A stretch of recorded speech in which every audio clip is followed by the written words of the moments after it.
You're on, Jason. Hi, how are you? Feeling pressure. You're so cold. I was in the rain. Me too, I'm like, what? Everything's set. Recording's on. All right. Enjoy, guys. Thank you, Kesley. Of course. Now, when I want to stop the recording, how do I do that? There's you see on that screen how there's a little red dot? Over here? How are you? There's a little red dot on the screen. No. Oh, yeah. So Okay. you just click on that. Got it. Okay. Thank you. And just, I'll be over when you guys are about to be done because it pops up a little thing and I'll Okay. Hi, Julie. Minus one. There's no lunch. This is about getting real. That's real? Yeah. No Yeah. lunch? All right, you're being recorded. Back away. Recorded or? Back away. Yes. Sometimes you just have to let people know. All right, so thank you for coming to the inaugural Get Real class. And I just want to tell you guys, first off, before I just get into the details of it, you don't need to take any notes. All right? The notes are great, but I promise you're not going to need them, and I'll make any slide available, and it's being recorded, so you can listen to it again. Okay? So yeah, but don't be, because here's what I found out for taking notes, and I'm a big proponent of taking notes. But I think you have to ask. Remember, all this is being recorded. I think you have to ask yourself, how many times do you actually go back over those notes? Do you review all the slides you take pictures of? Do you do all this? If you do, that's great. But if you don't, I'm here to tell you that for this class and for what we have planned in the weeks coming, you're not going to need to take notes. You're going to want to listen to it over again, and you may want to look at a few slides. But the purpose of this class is totally different from any other class, because the purpose of every other class, at least I think the purpose of every other class, is to try and teach you how to do something. This class is not like that. This class is more about a conversation about how to get better regardless of where you are right now. It doesn't matter whether you're new, whether you've been in the business for 10 years and you're not feeling like you're where you need to be, whether I've been in the business for 16 years and I'm always wondering if I'm doing enough. You know, that's just an internal thing. So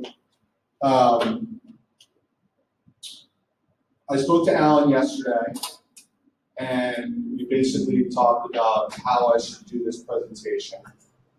And essentially, we wanted me to spend, because I guess there's a way to present.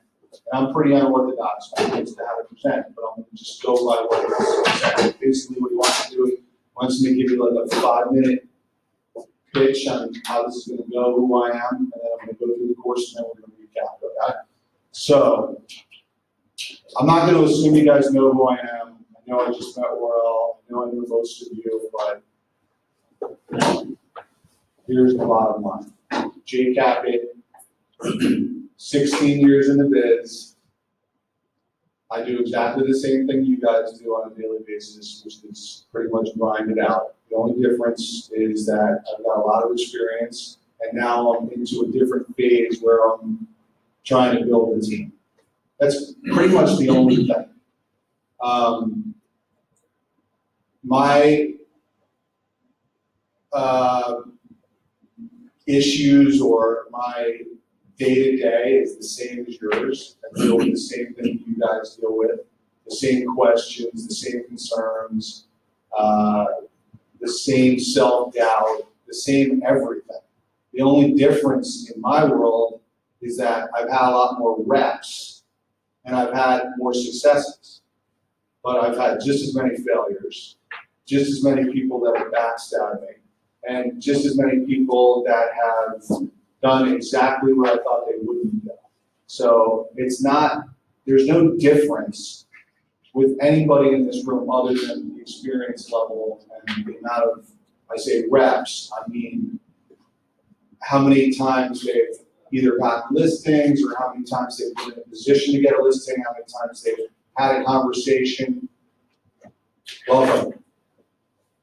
So basically, the purpose of getting real is to actually admit to yourself where you're at. Okay? Now, you know, I'm 50 years old, okay? So there was no Facebook years and years ago. There was no way to like make it look better than it was. The numbers were the numbers. Okay? Now, you can go on any social media and you can see people standing in front of a $10 million apartment or this car, that car, whatever, touting anything. You don't know if there's any substance to it or if it's actually the result of some hard work or whatever it is. But the bottom line is if you get real with yourself about where you are right now, this very minute, you're going to be able to make tremendous gains if you stick with this program.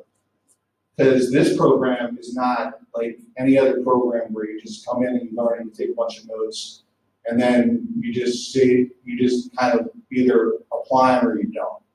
You know, this is where I'm at now, and we're going to gradually get to a better place, and everybody's going to grow exponentially from where they're at.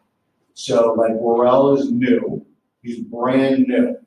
Okay, so you go from somebody that's brand new to somebody that's 16 years in the biz, and we still have the same amount of growth to get done. I got to grow just like everybody else. You're either growing or not. All right, so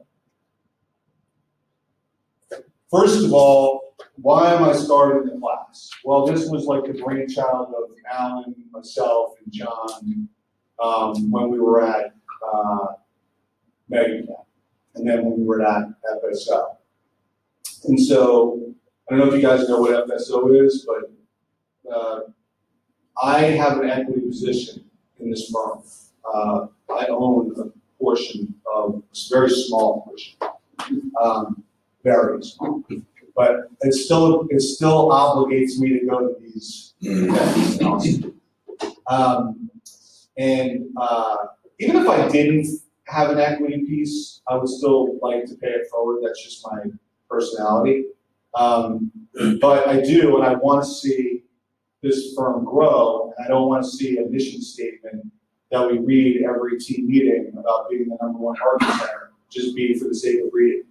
If we're gonna spend the time here and spend the hours and do all this stuff, we should really try and get to there and stay there. Obviously, you see the bullet points. We're a training company, and the training from Keller Williams stems all the way from the top with Gary to everywhere. You see it at every level, from the corporate level, international, national, state, office by office, and you see it with every single person that teaches classes in here. I've seen many of you guys teach classes in here, and many of you guys on the ALC, you know, talking culture up, and that's what the training environment is, and that's what the learning base part of this company is. And that's the intangible that's different about this company versus any other company, is that we're learning based first. Even if every other company was a 100% commission company or a 95-5 split company, they can't replace the learning-based aspect of the company, okay? And you have a lot of people here that are invested in really trying to make you better every single day. Okay, so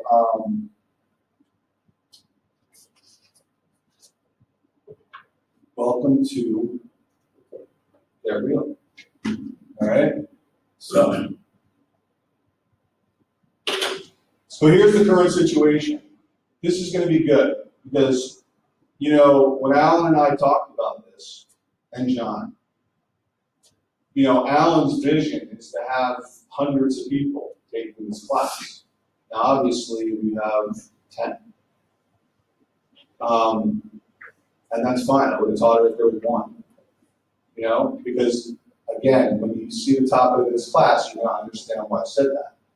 Now, since we're a small group, let's actually take it upon ourselves, hey Shrek, let's take it upon ourselves to get very real for 5 minutes, okay? And I'll just stand up and give your name and do anything. But I'm gonna just go down the list and I'm gonna just say, look, my name's Jake Appett, 16 years in the business. I got 14 listings, 1 pending sale, and that's where I'm at right now, okay? So, who wants to start? My name is David Diaz. I've been in the business since 2010, 9 years. 0 listings and 0 pending sales. My pipeline is completely heated up. Completely what? Just clear. It's, I'm starting from 0 right now. Okay. Yeah. Next. My name is Silva. I am 14 years in the business. I have 1 pending listing posting next week. And I have rental listings, maybe like 2 or 3, and 2 listings for sale. So maybe 5 people. Which I'm not making any money because until I sell them. But I have them. All right, listen, it doesn't, listen, we get it, but just keep to the metric, and let's just try and get through this, all right? And listen, this is not gonna be a forced thing. If you don't wanna share it, don't. This is the class, and I promise that if you own up to it, you're gonna get that. So, anybody else? My name's John. This is my 4th year in the business. Like David, I don't have any listings right now, so my pipeline is pretty dry. And I have 2 pending sales. Okay. My name is Jake Thomas. This is my 2.5 year in the business. I have 1 active listing and 2 pending sales. All right. Anybody else wanna share? Scott? Scott Lagoon, 7 years in the business, 2 listings, no pending. Gonzalo, over 4 years in the business. I have 3 listings, 1 pending. Nick? Nick, 2nd year in the business, 1 listing, 1 active listing. Any pendings? Not right now. Dylan? Dylan, I've been in the business for 9 years. I have currently 0 listings right now, 3 pending, 3 coming onto the market. Shrey? Hey, my name is Shrey. I've been in the business for a year, and I have 3 listings and 1 pending. Our friend Warrell, sorry. My name is Morel. I am new in the business. I have no pending listing right now, now that any pending sales. I think to do something. Good. Anyone else? Claudia Stewicki, 1 year in the business. I have 1 listing coming up and 0 pending sales. Craig Sarnoff, about 3 years in the business. I have 3 listings, 1 pending. Last but not least? I'm Paulina Ray. I am a 1.5 in, have 0 listings and 0 pending sales. Okay. All right. So that was, it is what it is, all right? But that's where you're at. That's the metric. The metric isn't what's on Facebook, who sold this, who sold that, what your best friend that's been in the business for 10 years has done, what somebody that you see every day is claiming to have done. This is the metric. The metric is, this is my race, I'm running this race, okay? So unless you're running backwards, if you hang in the class, you're gonna get that, all right? So, today's topic, and this is why that drill was so important, all right? Marginal gains, all right? Now, and again, I promise you don't need to take any notes because this is all going to be shared and hopefully it's all going to be recorded other than what Julie said when she drowned me out. We'll figure out the audio. All right, so I'm going to give you guys a definition of a marginal gain as written by Merriam-Webster, okay, or wherever else wrote, and then we're going to talk about it. All right? So anybody can have an idea about what the 1% rule is, but this is what it is, okay? Over time, the majority of rewards in a given field will accumulate to the people, teams, and organizations that maintain a 1% advantage over the alternatives. You don't need to be twice as good to get twice the results. You just need to be slightly better. And when I say slightly better, I mean slightly better than right now. Okay? So, and I love everybody that teaches here, and I agree pretty much wholeheartedly with everybody that teaches here. The only difference is that there are people that teach to be, you're right? There are people, remember, it's being recorded.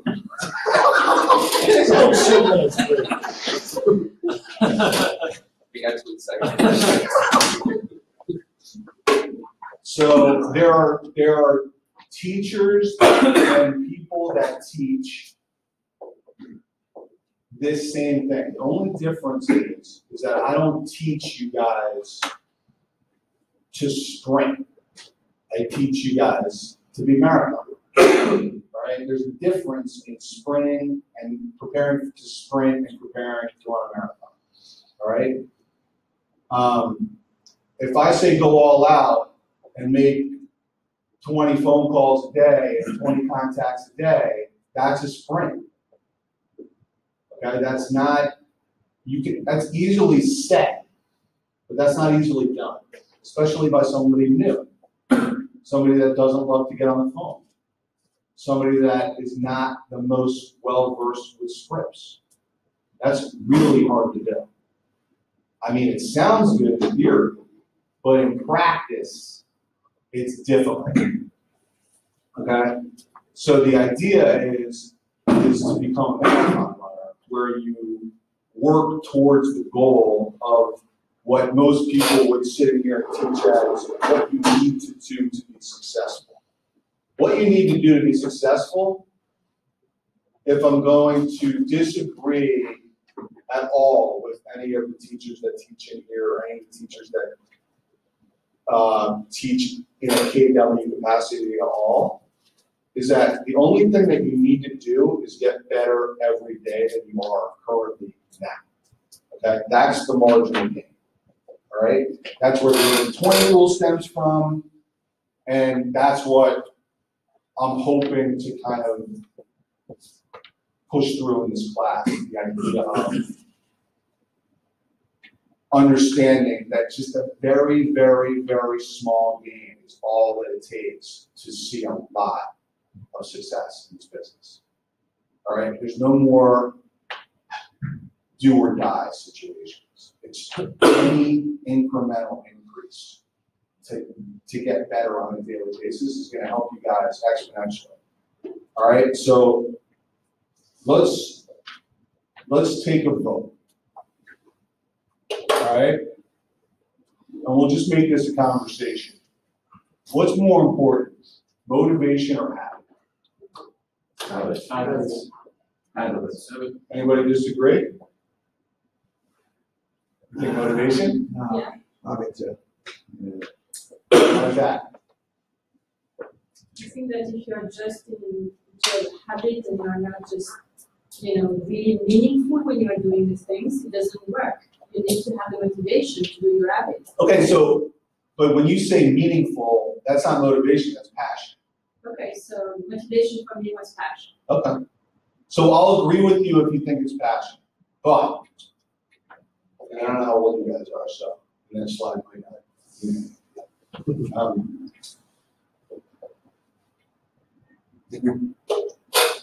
You guys know the movie? Yeah. Okay. I'm not that aged out. So it's not even close.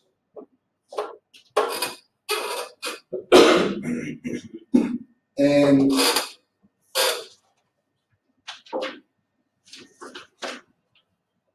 it's definitely habit, okay, and passion, but it's definitely habit.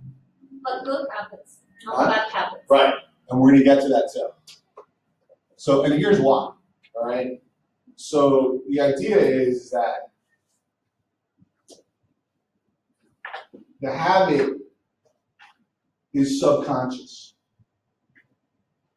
All right, motivation, you gotta walk in, you gotta go to a Tony Robbins seminar, you gotta come to an office team meeting, get pumped up with videos and everything else. But 5 minutes after you walk out of that stuff, the motivation's gone. Very true. Okay? That's how it works. That's why whenever you sign up for these things, it's not the last time you sign up for them. You know, it's not like if you guys have ever gone to a Tony Robbins or whoever you go to, if you have a guru that you love, that you don't get 7,000 emails after you went to them, because they want you back there, because the rush is the feeling when you're there, okay? Not, if you don't put any of it into practice, you're no better than when you left there, okay? So that's the motivation part. They're great at motivating people. Rah rah. That's, I mean, it's a great thing to have motivation. But if you've ever talked to people that really study this, they'll tell you that motivation is crap. They will tell you that it is. It's very short-lived. It's an adrenaline rush at best. And the only way to really succeed at something is to formulate a habit. Now, you made a comment, right? And you said good or bad habits. They need to be good habits. Of course, they need to be good habits. And that's so.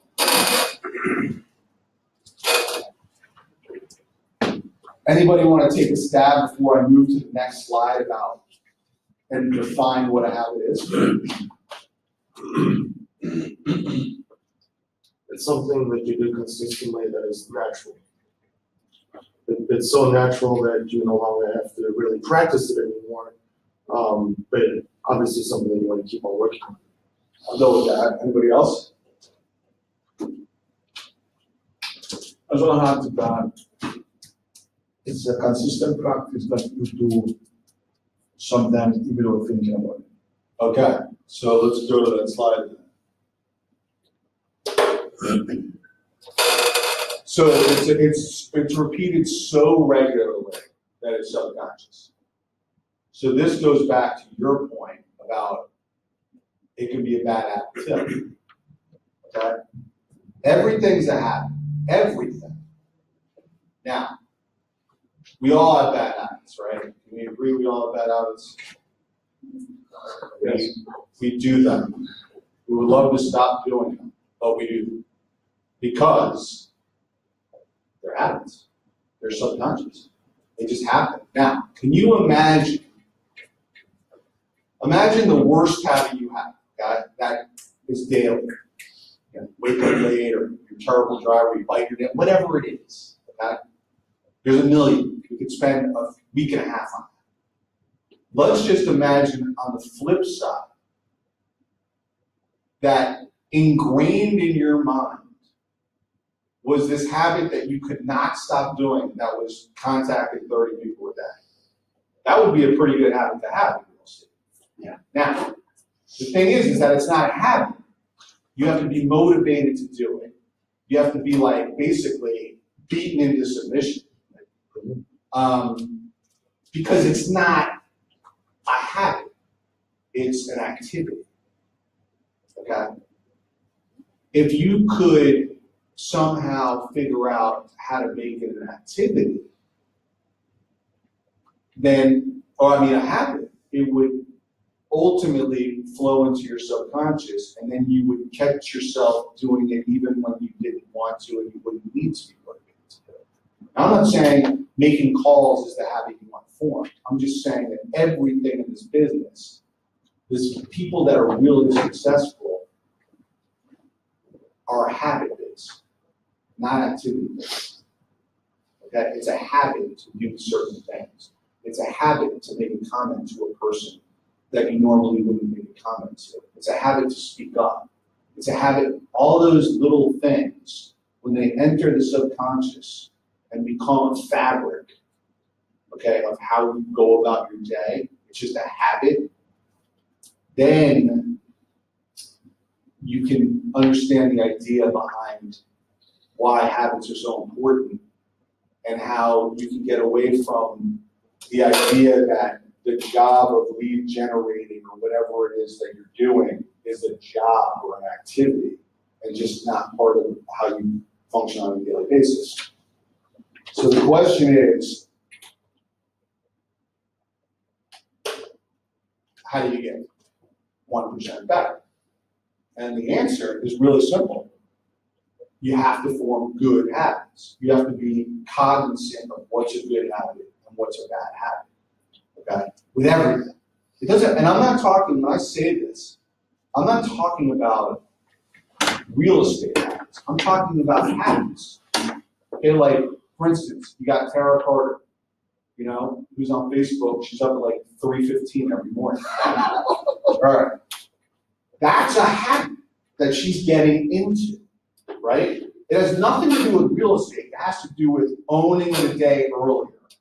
Okay? That's true. Okay. So if you own the day earlier, right? See, in my mind, I'm an early riser. I don't get up when she gets up, but I'm an early riser, all right? So in my mind, getting up early allows me to get more done earlier, which alleviates stress, which allows me to be more productive. And that has nothing to do with real estate. That just has to do with how my demeanor is going to be throughout the day, because I feel like I've gotten a really good start to the morning. Were you always like that? Or getting up early? Yeah. I always got up early. I always liked to get things done when it was quiet. And I just felt like that's when I was productive. And I felt like when I got up and it was 10, 11 o'clock in the morning, even on a weekend, I'll get up early. I felt like, not that this is the gospel, but I felt like I was wasting a lot of my day. Okay? So, you know, I understand that whole 5 o'clock thing. I've read Hal Elrod's book many times. It's a great read. And there's a lot of value in the book. And if you guys haven't read it, I would recommend it. You know? But she's just trying to get more purposeful about her day because, you know, obviously life happens. The day gets all of a sudden away from you. You know, it'd be nice to know that if you woke up at 5, that, you know, even if you had coffee, shower, worked out, you probably still have 3 hours before you have to be at anything at this office. That's not a bad thing to have. If you're in the mindset to get up there. You know, I'm not in the mindset to get up at 5 o'clock. I'm in the mindset to get up before 7. You know, but you know that's a function of life. I have kids. You know, everybody's in a different spot in their life. That's just a habit that she's trying to form. Now, here's the tip. The tip is.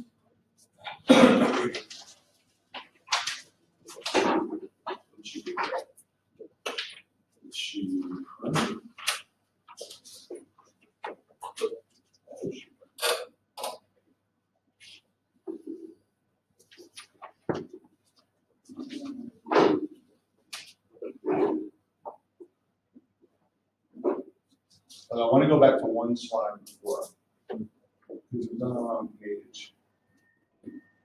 Okay, so when we first started this, I put this on the wrong page by accident, but you see that part that says grade yourself constantly?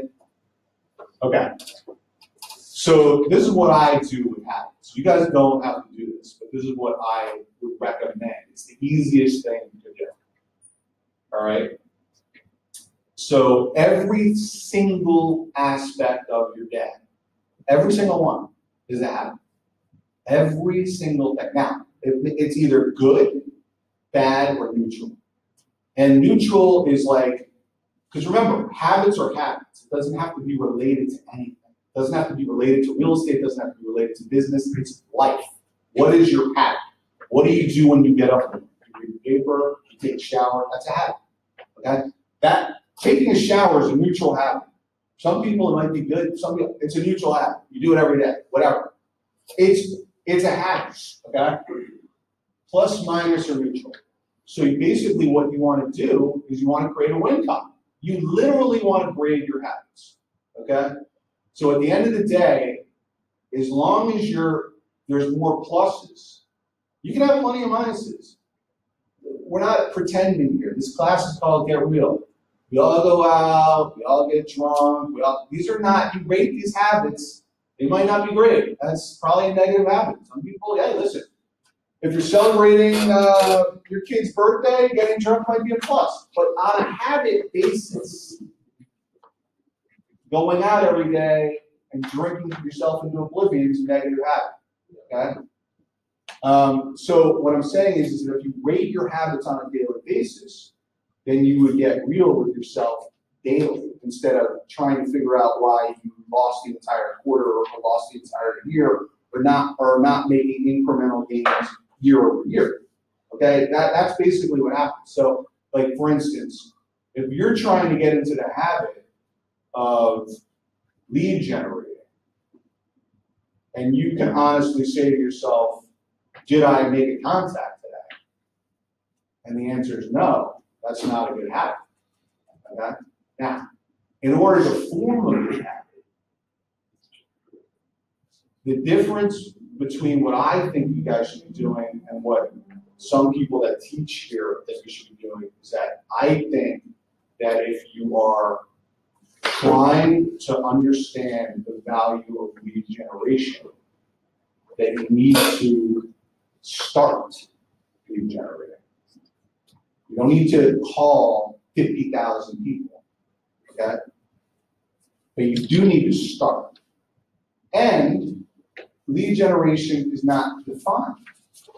Okay, so I'll give you an example of something that, does everybody know Dick Dillingham?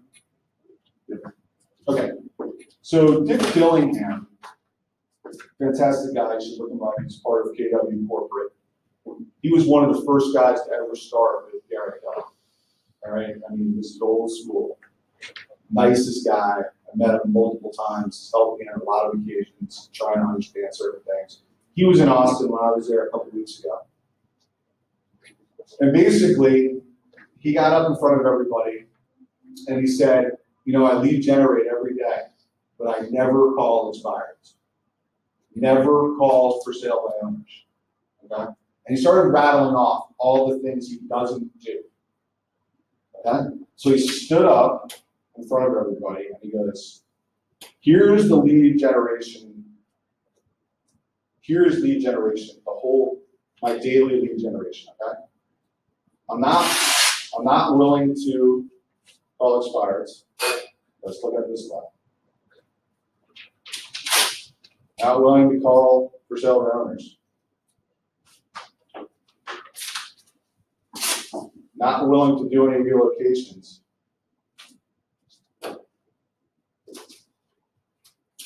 Not really willing to share with the, whoever was trying to refer him some business that wanted like 30 or 40%. Okay?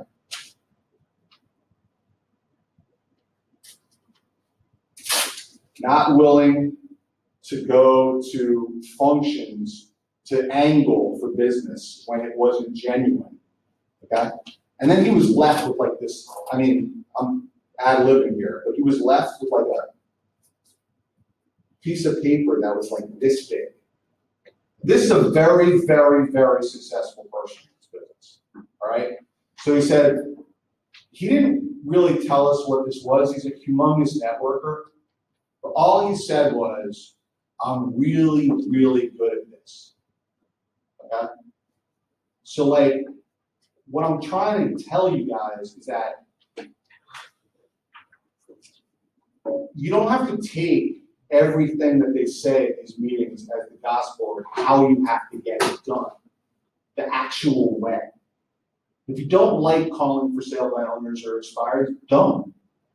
But that doesn't mean you don't do anything. You have to do something. And you have to do it daily. And you have to do it so often that it becomes a habit.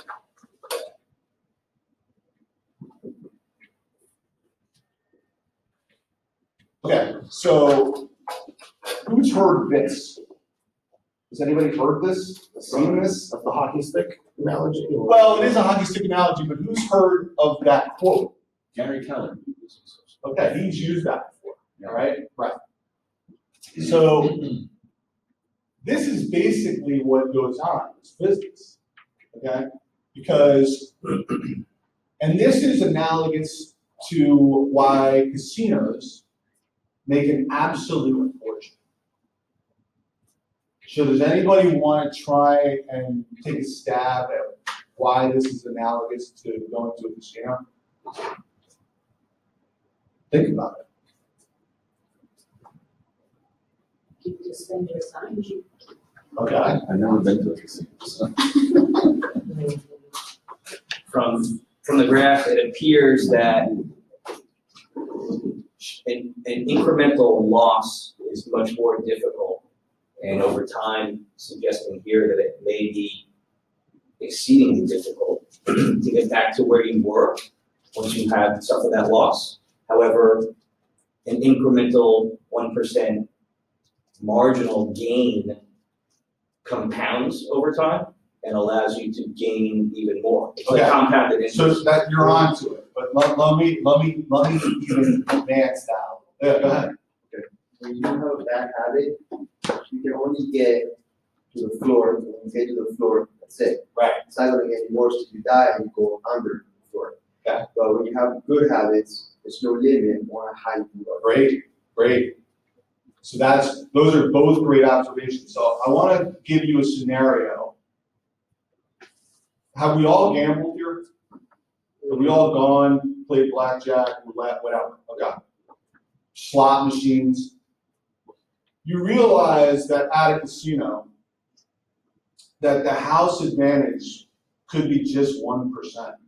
Yet they always win. Always. Okay?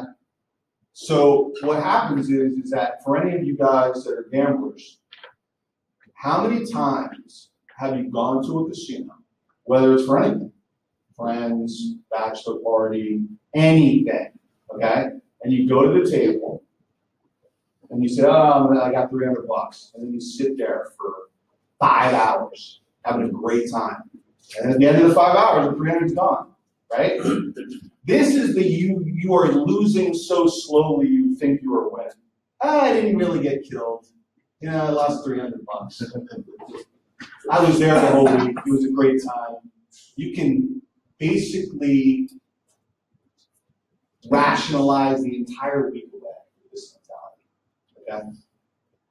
This is the exact same thing that happens when you form bad habits in real estate, where you're not.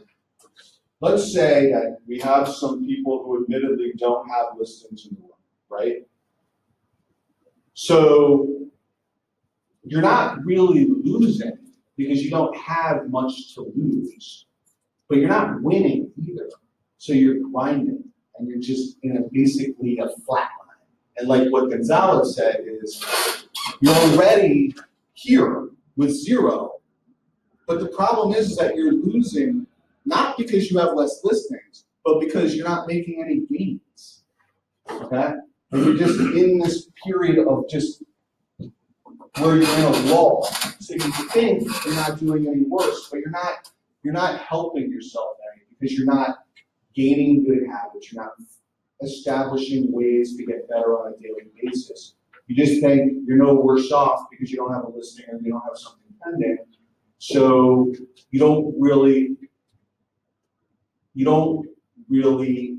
look to the benefit of the lead generation as something so monumental because it hasn't really made an impact. Because you're not, until you are this is exactly what Gary's trying to say when he's saying you're losing so slowly. Now, he doesn't apply it to that. He applies it to other firms trying to catch us because they are behind with technology and everything else. And they're feeding their agents ideas about how we're going to be the best firm, but they are losing so slowly, they don't even know they're losing because we're gaining so much at Keller Williams with the technology and everything else that they're that much further behind the curve. That's how he uses it. But in terms of your daily motivation, your daily habits, your daily, what you need to do on a daily basis, this is the metric you should be using, regardless of where you're at. Now, I'm going to point out another way. We talked about 1% gains. Okay? just getting 1% better. And so I want you guys to understand the significance of even as small of as an increment as it is, okay, how significant 1% is within context, okay?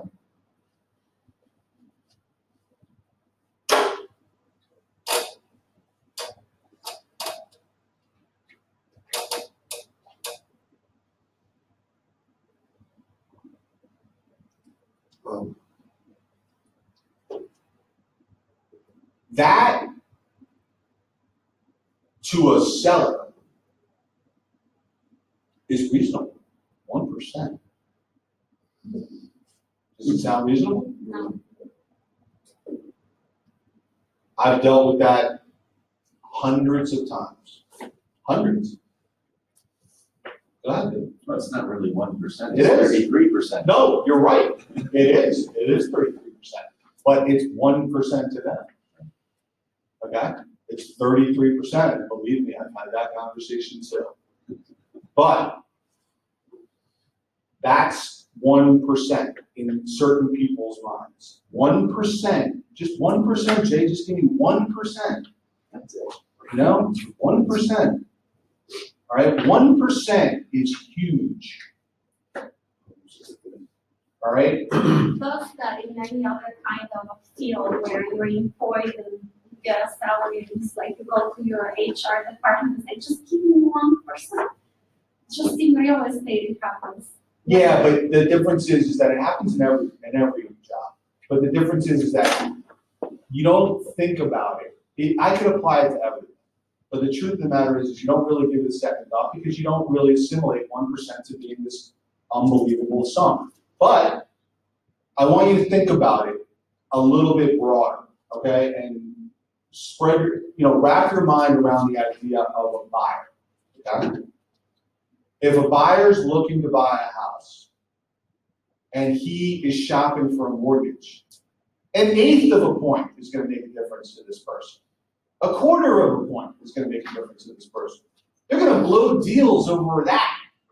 They're going to switch from supreme to this over a 1/16 of a point. I've had guys unwilling to close for a wire fee. Okay? It matters. It matters, and it's going to matter in everything. Okay? So,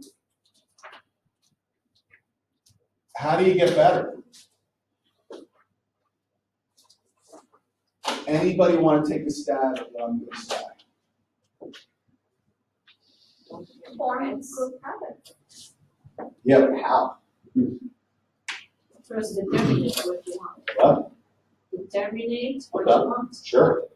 And how to get there with which habit. Which habit you will work on. What's that? Which habit you will work on. Okay. I think it's really just having a crystal clear vision of where you want to go, and then basically working backwards. Working backwards is great. I do it all the time. I always chunk it down. And that is a very good way to get real with how you approach things instead of, and that's why the 1, 3, 5, and 4, all these things are out there so that it doesn't look so impossible. Right. Okay? But I would tell you, and I'm sure this is not going to resonate well with all of you. Maybe it will with some of you. But this is the first gig. And I promise you that this has nothing to do with anything other than my firm belief about scripts and role play. So, I don't, listen, I've only been at Keller Williams for 2 years, well, a year and a half. And I've been really fortunate. These guys have given me a lot of opportunities. I've been to Austin a dozen times. I've had meetings with Gary 3 or 4 times. And what's cool about it is that Gary's probably the most unassuming person I've probably ever met. He's just, what you see is what you get. He looks dresses like Johnny Cash. I've never seen him not in black. Right. He's just, that's what he is. And if you've been to mega camp or family reunion and see him come out on stage, and he doesn't come out and he doesn't, hi, I'm Gary Keller and I've done this, he doesn't, he just starts right with the presentation. Like if you're late, you miss half. Okay, like if he's on at 1 o'clock, okay, let's go, first guest. That's how it is. And even at KWRI in Austin, at the building, we'll go in, even if there's like 4 of us, and he'll be, all right, like, what are we talking about? What are we doing? He's all business all the time. Yeah, trust the guy. He's got buildings, multiple houses. He's a big musician and all that stuff. He loves to have fun. He's very, very, very, driven. He's got great habits, great work ethic. And so the reason why I'm bringing that up is because when I first got here and heard about scripts and role play, I walked into the class a couple of times. And I was like,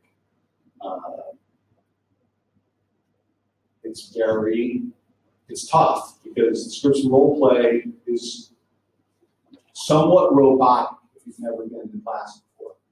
You come in and you are forced to converse back and forth with a perceived script that John or whoever's leading the class wants you to do.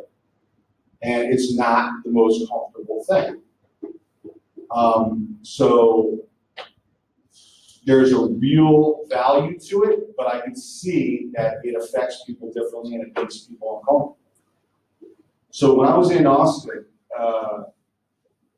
maybe 2 times ago, we were talking about this, okay?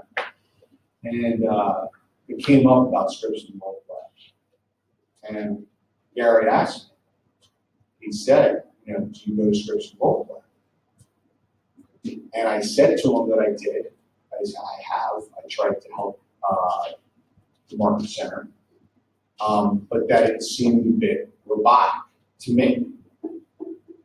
And I don't know how many of you guys went to Mega Camp. Did anybody go? Okay.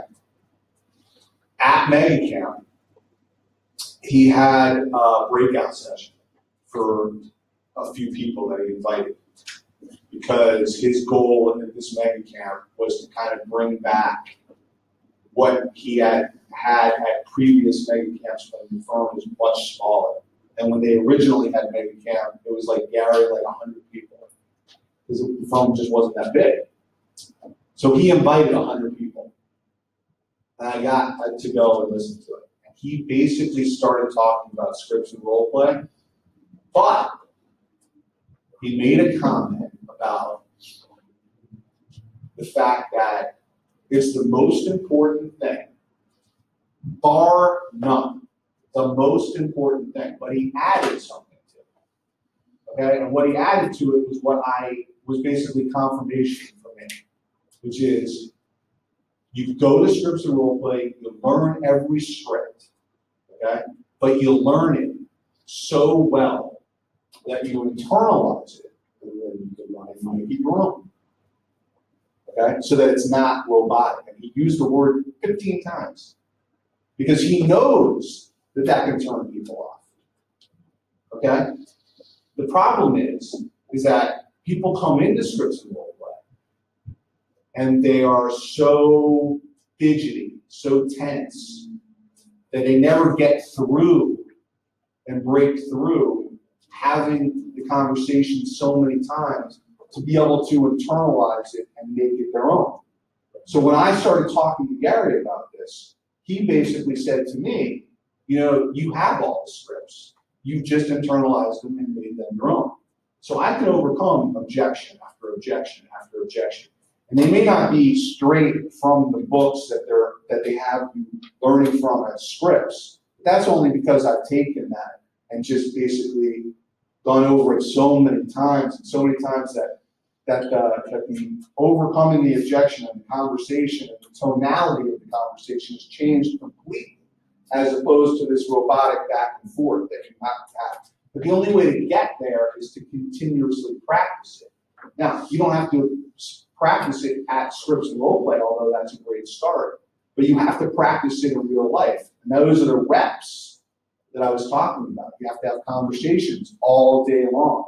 All day long. A lot of people will say to John, or a lot of people that, if you ever hear people talking about John, they'll say, he sounds so scripted, right? Even on a daily basis. Yes. He says a lot of the same things, Yeah. right? So everybody. Right. You're a rock star. Everything's a script, okay? Everything. My favorite person in the room, whatever. It's all a script. He's internalized it, okay? That doesn't mean he's fake. That just means that these are things that he uses in his daily routine that work. It's a habit, right? It's a habit for him, right? So what's the second way? What do you think my second best way? Lead generate. Or, Oh, wait, let's stay on this, okay? Because the reason why I said this is you have to know what to say, right? Yeah. You have to know the actual context of what to say, right? and then say it. Different. Right, so you have to know what to say. And if we take Gary comments at his latest mega camp a step further, my second attend scripts and role play again. But how to say, okay, because it's not enough to know what to say. What to say doesn't work. How many times have you guys called and they're just like, you know, they're talking to you like a telemarketer? That doesn't work. All right? Can anybody offer any, has anybody experienced that? Yeah. Where you're trying to do the right thing. You're actually getting on the phone, forcing yourself, not a habit, forcing yourself to partake in the activity. But it's too robotic. And the person is already sensing that. You get this all the time. Listen, I'm so versed at this, and this is nothing about touting myself, but I'm so versed at this and have done this so many, thousands of times that when telemarketers call me, I literally fuck with them all day long. I will talk to me, tell me what you're trying to get accomplished, you know, because I want to see if they can really sell. If there was one, I'd hire them.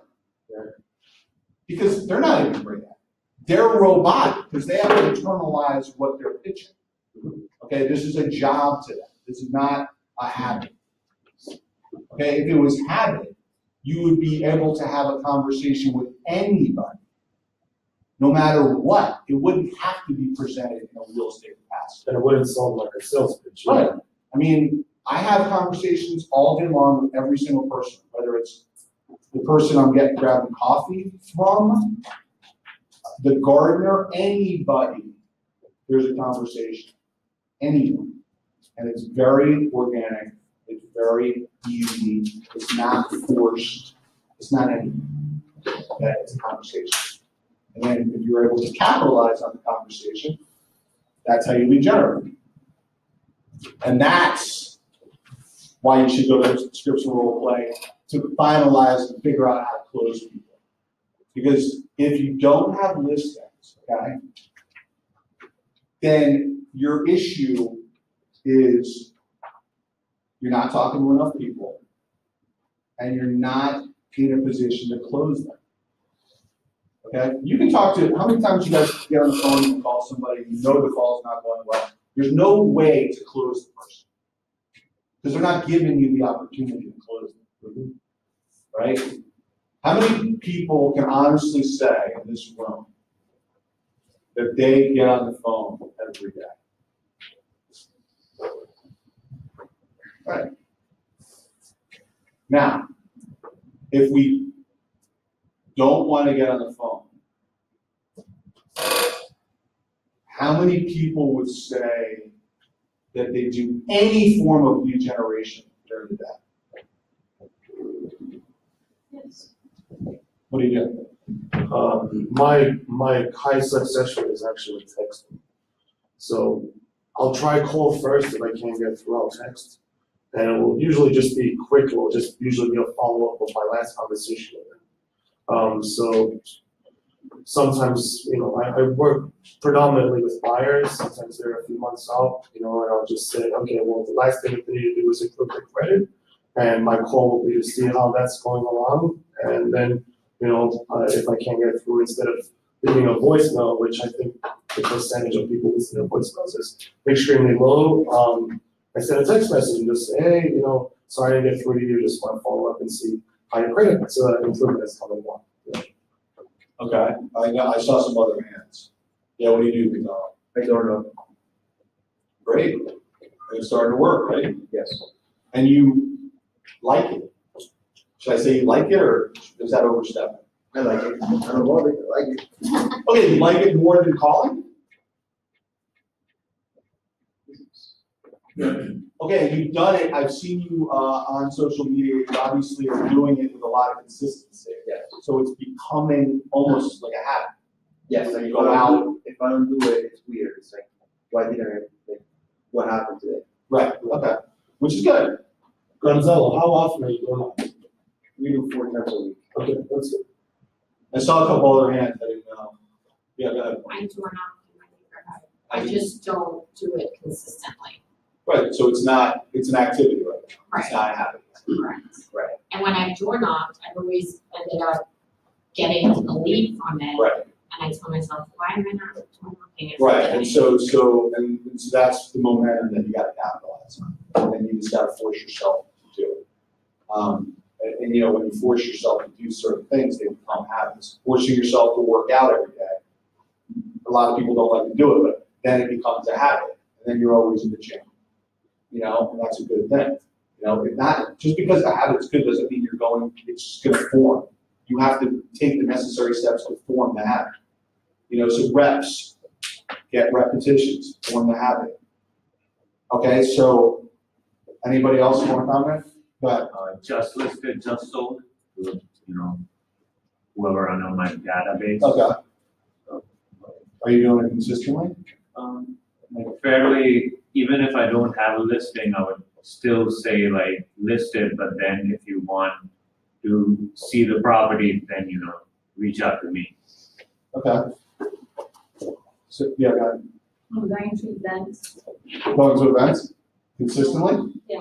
Yeah. And I'm working in a lot of charity as well. Okay. So high position and boards and those kind of things. Good. So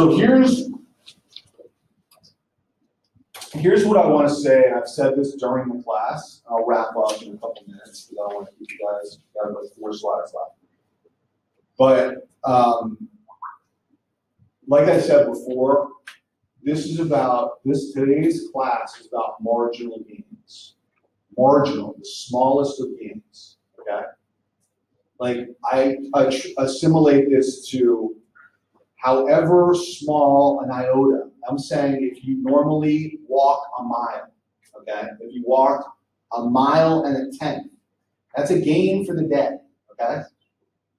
If you don't walk a mile, that's a complete loss, okay? So you hear a bunch of people talking all the time about just show up, okay? Showing up is key in anything, okay? The people that, I'll give you an example. My wife is a workout fiend, okay? There's lots of days that she doesn't want to work out. But on those days, it's not about getting the best workout. It's just about showing up. Once you show up, you're good. If you get yourself to the gym, it might not be the best workout of your life, but you're there, okay? So that's the gain. The gain is that you kept the momentum going. So if your goal is to run a marathon, you can't just go outside and run 26 miles. You gotta start, go to the local track, you run a quarter of a mile, and you run a half a mile, and you run a mile. Then you try and get that mile under 12 minutes, whatever it is. You're constantly trying to make little inroads. It doesn't matter how small it is. Everybody in this market center gets caught up with this do or die mentality. I didn't make my 20 contacts today, it's a complete loss. That's not how it works. Okay? That's just not how it works. This is how it works. If you've never gotten on the phone and are willing to get on the phone, make a phone call. One. Okay? If you make a phone call, you're doing incrementally better than you did yesterday. Because yesterday you didn't make any. You admitted to me that you guys don't get on the phone. Who cares? Nobody's judging here. I don't care if you guys get on the phone or not. I'm just trying to help you guys get better. How you get better is up to you. But if you're willing to get on the phone, and you think that you sound good on the phone, and you've come to scripts with role play, and you like it, and you feel like you could be good on the phone, make a phone call. Who cares if you crash and burn? That's still better than what you did yesterday. And it desensitizes you to get back on the phone again. Because then you're going to see that it wasn't nearly as bad as you thought. Right. That's actually so true. And I'm not saying that you have to get on the phone in any capacity. Okay? Like this, one-on-one. Who does that? Does anybody go on one-on-ones? Okay. I do all the time. I have a rule, okay? Like, it's almost basically like a habit, but I have a rule. I don't know if you guys see me around here all the time. I don't really, even when I come to the meetings, I don't really eat lunch. I don't hang out. It has nothing to do with being antisocial. I love you guys. But my rule is that I need to have a cup of coffee with somebody in my sphere or a new prospect every day. Every single day. 15 minutes. Now, the reason why I don't like lunch is because I don't want to spend an hour and a half or something. Okay, so there is no lunch for me. But what I will do is, the reason why lots of times I'll bolt out of here is because I don't want to wait to have that cup of coffee at 4:30 in the afternoon. I want to get it done. Okay? I want to be able to log that in as part of my day. I met somebody, I had coffee with them, because the coffee part isn't the important part. The one-on-one contact's the important part, and the follow-up's the important part. See, what happens to me is when I'm done with the coffee, then I text him and do everything that Dylan needs. Hey, I just wanted to thank you for meeting me, all this other, whatever. But that's the value. The value is to keep the conversation going around a 10-minute cup of coffee. Who can I put you in touch with? Who can I introduce you to? Who can I, whatever. None of it has to do with real estate. It just has to do with keeping your name in front of the prospect, so that when their interest turns to real estate, you're just in front of them. You can't predict when somebody's going to want to do business. Forget about that. All you can do is keep putting yourself in front of prospects, and then if you're in front of them enough, text, social media, fix that. Eventually, when they do decide that they have anything, that they want to do anything related to real estate, you will have popped up in their stream of consciousness. Oh, you know what, Jay just texted me. You know what? I probably should call him. This guy's been on me 30 different ways. He's giving me referrals on this. He told me to do this. He's offered his help on this. And that's what you want. You want to be relevant in their day. It doesn't have to come from the real estate angle. Are you meeting the same people over and No. over, or are you meeting New people. And how do you follow up with them after the test? Usually I'll offer them something like, if there's anything I could ever do for you, just give me your, whatever contact's best for you. Let me know what you need. I zillion contacts, opportunities, always look to help, always look to pay it forward. People will, it resonates. that's, actually, I came to another class that goes, I don't know when you taught that class, whether it was like 2 months ago or whatever, but that was my biggest takeaway, and I've been implementing that instead of trying to sell anything. I've just been that connector guy. Yeah, don't try and sell anything. People don't want to be sold. Just helping them with anything, you know, just whatever it is, just trying to find, life's easier.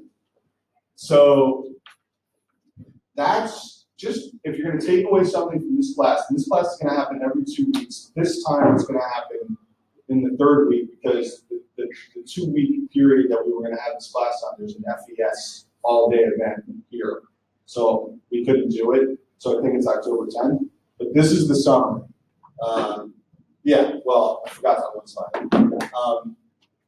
If you can just better one aspect of your day, you're gonna get much better. And by the time we meet, if you guys saw value in the class and want to come back in 3 weeks, if you just do one thing, it doesn't have to be real estate related. Get up early.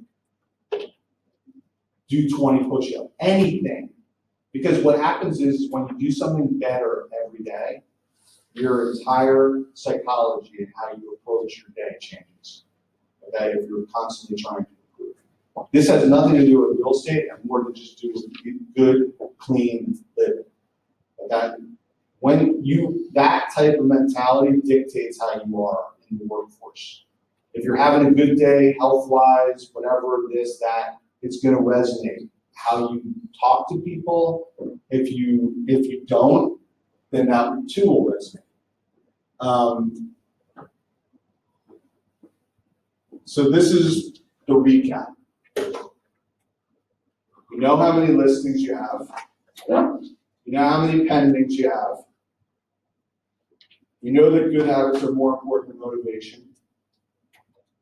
You know that it's important to grade your current habits. Not a numerical grade, plus, minus, neutral. So easy to do it. And you know that the goal is simple, marginal gains. And I promise you, even though you're not fully buying into number 6, that is the key. The key to anything is knowing how to talk to people. So I would encourage you guys to show up, even if it's not the most comfortable thing, to show up to scripts and role play, because the bottom line is much like Bold. If anybody's been to Bold lately, you've watched how it's changed, right? Bold 1.0 to Bold 2.0, now you're allowed to text people. Scripts and role play is going to change. And if you're at the class, you're going to actually be able to be part of the change and affect the change. Nobody's saying it can't be done better. It just has to be done. That's not to say that every script that's being done there right in the morning is the best script. Just like Bold 2, they understand that things need to be tweaked to catch up with the millennials and everything else. That is going to be tweaked. You guys should come to script and role play, take part in it, become a little bit more uncomfortable, and stretch and grow a little bit and force the scripts to change a little bit. That's what you should do. So I hope you do it. I hope you found some value. I hope you guys come back in 3 weeks. We're going to have another great topic. But focus on marginal gains. Very, very small incremental gains, right? See you guys. Thank you.